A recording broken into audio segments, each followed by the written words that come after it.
नमस्कार, मेरा नाम है मनीषा सिंह और आप सबका स्वागत है हमारे यूट्यूब चैनल हमारा प्रशासन पर।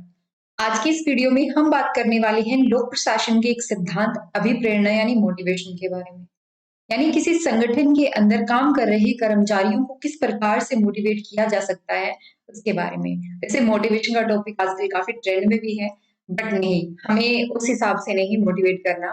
हमें मोटिवेट करना है किसी इंसान को संगठन के जो उद्देश्य हैं उनको अचीव करने के लिए। संगठन के उद्देश्यों की प्राप्ति के लिए किस प्रकार से कर्मचारी को मोटिवेट किया जा सकता है, क्या उसकी सैलरी बढ़ाई जा सके यानी सिर्फ पैसे का लालच दे करके, या कुछ और बातें भी होती हैं, कुछ और ऐसे कारण होते हैं जिनके थोड़े बहुत बदलाव करने के कारण हम किसी कर्मचारी को ज़्यादा अच्छे से काम करने के लिए प्रेरित कर सकते हैं। तो प्रेरणा यानी मोटिवेशन के बारे में आज का ये लेक्चर है, शुरू करते हैं। अगर अभी तक आपने चैनल को सब्सक्राइब नहीं किया है, रीज़न ढूँढ रहे हैं, कारण ढूँढ रहे हैं इस चैनल को सब्सक्राइब करने का, तो हम यहाँ पर लोक प्रशासन से संबंधित अनेक वीडियोज़ बनाते हैं हिंदी मीडियम में।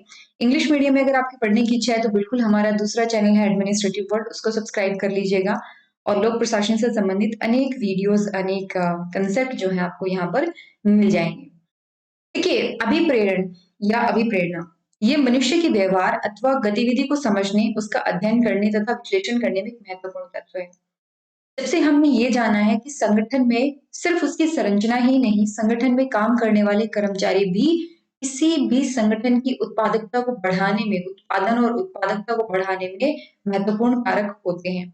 तब से हमारा ध्यान इस बात पर गया है कि चलो संरचना में तो हम थोड़ा बहुत बदलाव कर सकते हैं, लेकिन किसी इंसान को कैसे प्रेरित करें ज़्यादा काम करने के लिए? क्या रीज़न दें उसको ज़्यादा काम करने के लिए? तो इसके ऊपर काफ़ी स्टडीज़ होती आ रही हैं। ऐसा नहीं है कि अभी सिर्फ लेटेस्ट टॉपिक है ये, इवन टेलर ने जब अपनी थ्योरी दी थी वैज्ञानिक प्रबंध के बारे में, तब से टेलर ने भी इस बात पर फोकस किया था। लेकिन उन्होंने इंसान को सिर्फ एक संरचना का एक हिस्सा माना, इससे बढ़कर और कुछ नहीं। बाद में आने वाले विचारकों ने इंसान को एक महत्वपूर्ण वी कैन से फैक्टर माना, ऑर्गेनाइजेशन के अंदर एक कारक माना। तो एक अधिकारी या एक प्रबंधक को अपने उद्देश्य को समझने में सहायता करता है, जो उन लोगों के अपने संगठन व्यवहार को प्रभावित करते हैं, जो अपने संगठन संबंधी उद्देश्य प्राप्त करने में कार्यरत हैं। यानी ऐसे कर्मचारियों के व्यवहार को बदलने में, उनको इन्फ्लुएंस करने में अपना टाइम लगाते हैं, ताकि कर्मचारी भी संगठन संबंधी उद्देश्यों को प्राप्त करने के लिए कार्यरत रहें। इसको डिफाइन किया गया है, परिभाषा इसकी दी गई है कि ये व्यवहार के कारणों की ओर संकेत करता है। यानी जो भी है इंसान को मोटिवेट करे ज्यादा काम करने के लिए। जैसे आप लोग मोटिवेट होते हो, ज्यादा पढ़ते हो, वैसे ये कर्मचारी जब मोटिवेट होगा ज्यादा काम करेगा। अर्थात ये जो भी है व्यक्ति के भीतर कार्य करने की प्रेरणा पैदा करता है। मोटिवेशन शब्द निकला है मैटिमस से, एक लातीनी शब्द है। लेकिन जो मोटिवेशन शब्द है इसका मतलब क्या होता है कि हमारा जो संगठन का उद्देश्य है, उस संगठन के उद्देश्य को प्राप्त करने के लिए काम कर रहे कर्मचारियों को हमें प्रेरित करना है, ताकि उत्पादकता और उत्पादन दोनों ही हम बढ़ा सकते हैं। तो प्रेरणा एक मनोवैज्ञानिक प्रक्रिया है जो अपने निर्धारित लक्ष्य को प्राप्त करने के लिए व्यक्ति को ऊर्जा देती है या सक्रिय करती है। इसके कुछ सिद्धांत और मॉडल हैं। जब मैं बात अभिप्रेरणा की करती हूँ तो इनके जो मॉडल होते हैं, थ्योरीज होती है, वही ज्यादा इंपॉर्टेंट है। कुछ पारंपरिक सिद्धांत हैं, कुछ जो है इसके आधुनिक सिद्धांत है। पारंपरिक सिद्धांत से आपने देखा होगा, जैसे कैरेट एंड स्टिक होती है। बच्चा काम नहीं कर रहा, लालच दो उसको, टॉफी दो, चॉकलेट दो उसको, लड्डू दो खाने को, ये हुआ कैरेट, लालच, एक प्रकार का रिवॉर्ड भी हम कह सकते हैं। वो बदतमीजी कर रहा है, बच्चा अगर बदतमीजी कर रहा है तो उसकी पिटाई होगी, उसको किसी न किसी प्रकार की पनिशमेंट दी जाएगी। ये क्या हुआ? स्टिक हुई। इसको हम कहते हैं कैरेट एंड स्टिक, यानी कि अच्छा काम करने पर उसको रिवॉर्ड दिया जाए और गलत काम करने पर उसको पनिश किया जाए।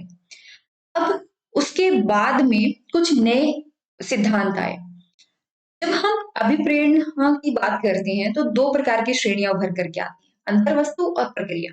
अंतर्वस्तु है किस चीज के लिए, ठीक है, किस चीज के लिए आप उनको मोटिवेट कर रहे हो, कैसे मोटिवेट कर रहे हो। प्रक्रिया, प्रक्रिया किस प्रकार से आप उनको मोटिवेट कर रहे हो, है ना, किस प्रकार से, इन द सेंस वो प्रोसेस में ही कहीं ना कहीं ऐड होते जा रहे हैं, जिससे वो संगठन के साथ जुड़ पा रहे हैं और संगठन के उद्देश्यों को पूरा करने में मदद कर रहे हैं। प्रक्रिया सिद्धांत यह देखता है कि प्रेरणा कैसे काम करती है। और अंतर्वस्तु सिद्धांत ये देखता है कि लोगों को काम करने के लिए क्या प्रेरित करता है, क्या चीज है वो जो लोगों को ज्यादा काम करने के लिए प्रेरित करेगी। क्या वो पैसा है, क्या वो अच्छी जॉब, अच्छी सैलरी है, या फिर यह हो सकता है कोई अच्छा उसको घर मिल रहा हो वहां पे। क्या चीज है जो उसको ज्यादा काम करने के लिए मोटिवेट कर रही है। और प्रक्रिया ये देखती है कि ये जो मोटिवेशन है काम कैसे कर रहा है। तो यहाँ पर कई नाम आते हैं, जैसे आप ध्यान से सुनिएगा इस चीज को। मास्लो, मैग्रेगर, हर्सबर्ग और एल्डरफर, ये अंतर्वस्तु सिद्धांत बताते हैं। ये बताते हैं कि क्या चीज लोगों को मोटिवेट करती है। वहीं Victor Vroom, Porter Lawler, Stacy Adam और हेराल्ड केली ये बताते हैं कि ये जो मोटिवेशन है वो काम कैसे करता है, ये प्रेरणा काम कैसे करती है। तो पारंपरिक सिद्धांत भी है, ये चीज ज्यादा ध्यान रखिएगा, क्योंकि कई बार ये होता है ना कि किताब में आपको, जब आप अलग अलग बुक्स रेफर करते हो तो आपको ढेर सारी चीजें तो बताई जाती हैं, परंतु आपको ये नहीं समझाया जाता कि किस प्रकार से इनके ये जो अनेक मोटिवेशन के सिद्धांत आए हुए हैं उनको अलग अलग कैसे पढ़ना आपने, या डिफरेंशिएट कैसे करके समझना है। ठीक है, उनमें फर्क क्या है, जो बेसिक फर्क होता है वो क्या है। तो जो पारंपरिक सिद्धांत है वो ये कहता है कि इंसान जो है वो सिर्फ आर्थिक कारकों के कारण ही प्रेरित होता है। आर्थिक मनुष्य के सिद्धांत पे ये विश्वास रखते हैं, यानी लोग उस स्थिति में ज्यादा मेहनत करके ज्यादा उत्पादन कर लेते हैं जब पर्याप्त भौतिक पुरस्कार मौजूद हो या खराब प्रदर्शन की स्थिति में सजा का भारी डर हो। जैसे पुरस्कार वापस ले लिया जाएगा या आपको पुरस्कृत किया जाएगा, ये चीज ज्यादा मोटिवेट करती है अच्छे से काम करने के लिए। अब अगर हम समझें तो वैज्ञानिक प्रबंध जिन्होंने दिया था उन्होंने भी बात करी थी कि एक इंसान जो है वो एक आर्थिक मनुष्य की तरह सोचता है, मतलब आर्थिक कारण उसको ज्यादा प्रभावित करते हैं। लेकिन चेस्टर बर्नार्ड इससे थोड़ा सा अलग बात करते हैं, वो कहते हैं कि नहीं, ये बहुत ही सरल परिभाषा उन्होंने देने की कोशिश करी। इंसान का दिमाग इतना सरल नहीं सोचता कि सिर्फ पैसे के लालच में काम करने चला जाए। हाँ, उसके कुछ शुरुआती दौर में उसके कुछ कारण हो सकते हैं कुछ लोगों के, जिसकी वजह से वो पैसे के लिए काम करने के लिए जाएगा। अब आप इस चीज को ऐसे समझिए, मैं जिस तरीके से शुरू में मैंने थ्योरी पढ़ी थी, मैंने जिस तरीके से समझा था वही तरीका मैं आपको बताती हूँ। अगर एक इंसान सिर्फ पैसे के हिसाब से मोटिवेटेड होता तो वो फिर किसी भी ऑर्गेनाइजेशन में काम कर लेता। क्या एक इंसान के लिए, प्रेजेंट सेंस में देखो, आप अपने ऊपर लगा करके देखो ये बात, क्या आपको सिर्फ पैसा ही मोटिवेट करता है या किस प्रकार का काम है वो भी मोटिवेट करता है। आप कहीं ऑफिसर बनने की तैयारी कर रहे हैं, आप हो सकता है आपको सोशल वर्क बड़ा अच्छा लगता हो, एनजीओ में काम कर रहे हैं, एनजीओ में तो आपको बहुत पैसा नहीं मिल रहा, लेकिन मोटिवेटेड तो हो ना काम करने के लिए। स्कूल में जब आप छोटे छोटे बच्चों को देखते हो कि हाँ उनका भविष्य अभी खराब है, सुधारा जा सकता है, मोटिवेशन मिलती है ना। कुछ गलत हो रहा है समाज में, सुधारने की कोशिश होती है, ये चीज भी तो मोटिवेट करती है। अगर सिर्फ पैसा ही सबसे बड़ा मोटिवेशन होता तो फिर एक सफाई कर्मचारी का काम, एक ऑफिसर का काम, एक बूचड़ खाने का जहाँ पे स्लोटर होता है ना, जानवरों को काटा जाता है, उसका काम, हर एक के काम में कुछ ना कुछ इकोनॉमिक रिवॉर्ड्स तो है, आर्थिक कुछ ना कुछ आपको फायदा हो रहा है। तो सारे काम सिर्फ इंसान पैसे के लोभ में सोचता तो फिर उस हिसाब से काम करता। फिर तो गैर कानूनी काम भी बहुत आसान है, आर्थिक प्रलोभन तो सबसे ज्यादा उन्हीं में है। हाँ, कुछ लोग प्रलोभित होते हैं, मैं ये नहीं कहती कोई भी प्रलोभित नहीं होता, बिल्कुल होते हैं, लेकिन सिर्फ और सिर्फ आर्थिक कारणों को ही ध्यान में रखा जाता है, ऐसा नहीं है। ठीक है, और इसीलिए फिर अनेक सिद्धांत आए। पहले आता है मास्लो का आवश्यकताओं का पदानुक्रम। इन्होंने कहा था कि एक इंसान अपनी लाइफ के किस पड़ाव पर है, उसकी जरूरतें क्या है, उस हिसाब से हम उसके मोटिवेशन को समझ सकते हैं। जरूरी नहीं सबके लिए एक जैसा ही हो, लेकिन एक इंसान कहाँ पर है, जैसे शुरू में आप जॉब करते हो, शुरू शुरू में अब मान लो बहुत ही एक पुअर फैमिली से आते हो, गरीब परिवार से आते हो, तो वहां पर आपका पहला जो उद्देश्य वो क्या होगा कि मुझे अच्छी सैलरी मिल जाए, अच्छा एनवायरनमेंट तो हो लेकिन सैलरी अच्छी खासी मिल जाए, मेरे फील्ड में काम हो, सैलरी अच्छी हो। ये होता है पहला पहला पड़ाव जिसको हम कहते हैं, या इसके कहते हैं शारीरिक आवश्यकताएं, जैविक आवश्यकताएं, जैसे भूख प्यास, ये जैविक आवश्यकताएं होती हैं। तो इंसान भी इन्हीं चीजों को लेकर के मोटिवेटेड होता है। कोई गरीब मजदूर है, भूख लगी हुई है, उसको अगर आप सिर्फ खाना खिला के भी काम करवाना चाहोगे तो हाँ उसको ज्यादा प्रॉब्लम नहीं होगी। मतलब उद्देश्य यह यहाँ पर कहने का कि जो आर्थिक प्रलोभन होते हैं वो यहाँ पर सबसे ज्यादा काम करते हैं। फिर आता है सुरक्षा आवश्यकताएं, सुरक्षा, मैं अच्छा खासा कमा पा रहा हूँ, कमा पा रही हूँ, तो अब मुझे सुरक्षा की आवश्यकता है।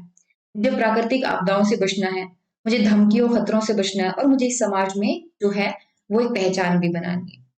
तो लेकिन सिक्योरिटी मेरे लिए पहले है। सिक्योरिटी पहले होने के कारण मेरी सेकंड प्रायोरिटी, पहली प्रायोरिटी अच्छी खासी सैलरी मिल गई, फिर मेरी प्रायोरिटी क्या है, जो है मुझे सेफ रहना है। तीसरी मेरी क्या हो सकती है, सामाजिक आवश्यकताएं। सामाजिक आवश्यकताएं मतलब समाज में मेरी एक पहचान बने। एक इंसान के पास पैसा है, वो सुरक्षित भी है, तो अब उसकी तीसरी आवश्यकता क्या होगी कि समाज में मेरी एक पहचान बने, एक नाम हो, लोग मुझे जाने। जैसे आपने देखा होगा कि बहुत बार ऐसा होता है, जो रिच पर्सन होते हैं वो कोई नोबल कॉज के लिए काम करना शुरू कर देते हैं। ऐसा क्यों? वो मीडिया में आना शुरू हो जाते हैं। क्यों? एक सामाजिक पहचान बनाने के लिए। फिर होती है सम्मान आवश्यकताएं या अहम आवश्यकताएं। सम्मान, जैसे आप कोई हॉबी सीखते हो, कोई अच्छा काम करते हो, अचीवमेंट होती है, अचीव कि मैंने ये अचीव करा, एक सेल्फ सेटिस्फेक्शन के लिए है। और फिर होता है आत्म वास्तवीकरण। ये आत्म वास्तवीकरण ये होता है कि मेरा हाईएस्ट पोटेंशियल क्या है और मैं उस पोटेंशियल को अचीव करने के लिए क्या कर रही हूँ। ये है मास्लो का सिद्धांत। इसके अलावा भी हम कुछ बात करेंगे बट आज के लेक्चर में नहीं। ये इस तरीके से काम करता है, एक हायरार्की बनती जाती है और सबसे ऊपर क्या आएगा, आत्म उसका आत्म वास्तवीकरण का सिद्धांत या उसकी आवश्यकताएं। के अलावा कुछ और भी हैं, जैसे मैकग्रेगर का और वो हम बाद में देखेंगे। आज के लिए बस इतना ही है। अगर आप हमारे नोट्स वगैरह परचेज करना चाहते हैं तो बिल्कुल नोट्स आप परचेज कर सकते हैं। आप हमें कांटेक्ट कर सकते हैं +919896859767। चलिए जल्द ही मिलते हैं। Till then take care and bye bye.